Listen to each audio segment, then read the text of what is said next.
is that the Quran preserves some stories of Jesus Christ that are not found in the New Testament to this day, and yet were discovered recently in sources outside the New Testament. And I will give you some concrete examples. All of us as Muslims know the story of Isa speaking from his mother's cradle, from the hands of his mother.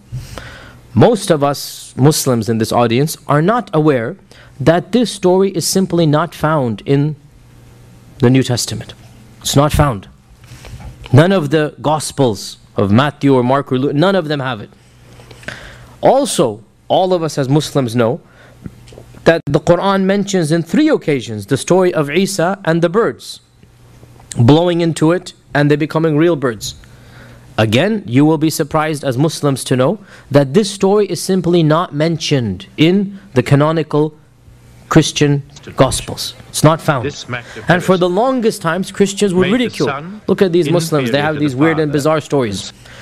Around 150 years ago, in Egypt, a interesting monastery was discovered in the desert.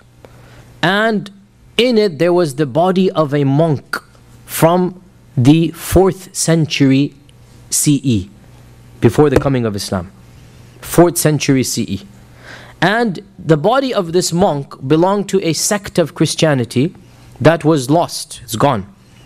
And in the scrolls, sorry, not the scrolls, in the, what do you call it, the coffin, there were scrolls. That's what I meant to say. Multiple scrolls. And these scrolls contained Gospels that are beyond the 4 canonical Gospels. You guys following this? Of them is a Gospel, now you should know that Constantine and others in 325 CE, they basically got rid of all of the other Gospels. There were lots of Gospels. And Constantine ordered these 4 to be chosen. Others later after him, it's not just Constantine, but later. And these 4 became the canonical, all the rest were destroyed. And to this day, most of them are destroyed. Once in a while we come across something from the ancient times. This was one of the most significant discoveries in the 1870, I think. Like basically last 19th century, 150 years ago.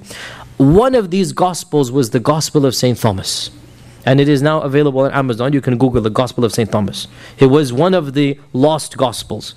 And in the Gospel of St. Thomas, we have both of these stories. The story of Jesus speaking as a baby, and the story of the birds becoming real birds. And it is amazing that for literally 13 centuries, these stories were not known to any Christian community. Any. They're only found in the Quran. And yet, and this is not, I'm giving you a concrete example, look it up. Go look, buy the book, the Gospel of St. Thomas. Purchase it, read it for yourself. And you find these 2 stories are not found in the actual canonical Gospels, and yet they are found in the Gospel of St. Thomas. And as Allah says in the Quran, you were not there, you didn't know it, your people did not know it, but Allah gave you this wahi. And this is clearly a miracle of the Prophet sallallahu alaihi wasallam.